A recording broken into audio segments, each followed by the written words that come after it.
আসসালামু আলাইকুম দর্শক, আমন্ত্রণ জানাচ্ছি আমার চ্যানেলের নতুন ভিডিওতে। আজকে আমি আপনাদেরকে নিয়ে যাব আমার বাসার খুব কাছে একটি পার্কে সাকুরা দেখার জন্য। জাপানিসে চেরি ফুলকেই সাকুরা বলা হয়, আর সাকুরাকে জাপানের অঘোষিত জাতীয় ফুলও বলা হয়।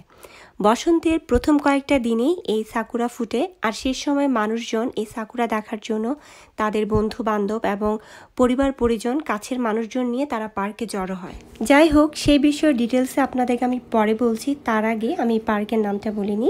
এই পার্কের নাম হচ্ছে ইনুকাশিরা পার্ক। এই পার্কটা আমার বাসা থেকে খুবই কাছে, আর প্রতি বছর টোকিওতে মোস্ট অ্যাট্রাকটিভ সাকুরা ভিউর জন্য যে টপ 10 লিস্ট থাকে, সেই লিস্টের মধ্যে এই ইনুকাশিরা পার্ক প্রতি বছরই থাকে। জাপানে আসার পর থেকে প্রতি বছরই আমি সাকুরা দেখতে কোথাও যাই আর না যাই, এই পার্কে আমার আসা হয়। তবে বিগত বছরগুলোতে সবাই সাকুরা দেখার জন্য বিশাল আয়োজন করে আসতো ফ্রেন্ড এবং ফ্যামিলির সাথে। এবার যেহেতু কোভিড-19-এর জন্য গভর্নমেন্ট থেকে বলে দেওয়া হয়েছে সাকুরা পার্টি করার জন্য পার্কে গ্যাদারিং করা যাবে না একসাথে অনেকজন, শুধু হেঁটে হেঁটে আপনি সাকুরা দেখতে পারবেন। সেই জন্য যেটা দেখলাম, পার্কে এসে সবাই তাই করছে। আর এই ভিডিওটা আমার যখন করা, তখন জাপানে স্টেট অফ ইমার্জেন্সি ঘোষণাও করেনি, তাই ভাবলাম ঘোষণা দেওয়ার আগে আগে একটু ঘুরে আসি, সেই সাথে একটু ভিডিও করে আপনাদের সাথে শেয়ার করি। তবে ইনশাআল্লাহ যদি আগামীবার সব কিছু ঠিক হয়ে যায়, আমি আপনাদের সঙ্গে আরও ভালোভাবে ভিডিও করে শেয়ার করব।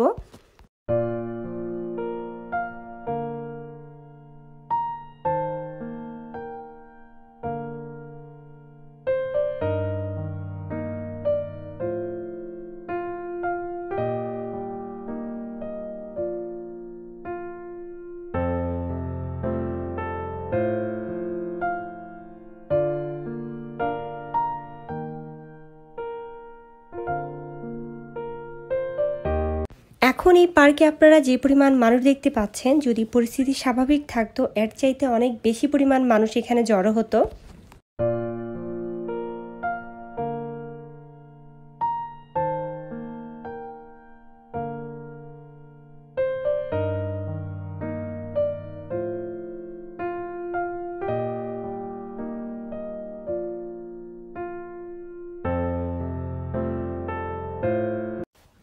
এই যে আপনারা চেরি গাছগুলো দেখতে পাচ্ছেন, জাপানে অনেক ধরনের ভ্যারাইটিসের চেরি গাছ রয়েছে। তবে বসন্তের এই কয়েকটা দিনেই সবগুলো ভ্যারাইটিসের মধ্যে ম্যাক্সিমামগুলোই ফুটে যায়, যার কারণে জাপানিজরা এই চেরি ফুল দেখার জন্য বিভিন্ন ধরনের পার্টি অ্যারেঞ্জ করে থাকে চেরি গাছের নিচে। সেটাকেই জাপানিজরা সাকুরা হানামি বলে। জাপানিজ কালচারে এই সাকুরা খুবই গুরুত্ব বহন করে, যার কারণে প্রতি বছর এই সাকুরা দেখার জন্য পাবলিক হলিডে থাকে, যাতে করে সব মানুষ সাকুরা উপভোগ করতে পারে। এই সাকুরার সময়টি আমারও ভীষণ প্রিয়। এই ভিডিও শেষে আমি আমাদের কিছু মুহূর্তের ছবি আপনাদের সাথে শেয়ার করছি। ভিডিওটি শেষ করার আগে আপনাদের সবার কাছে আমি অনুরোধ জানাবো, আমার ভিডিওটি যদি আপনাদের ভালো লেগে থাকে তাহলে অবশ্যই লাইক, কমেন্ট এবং শেয়ার করবেন।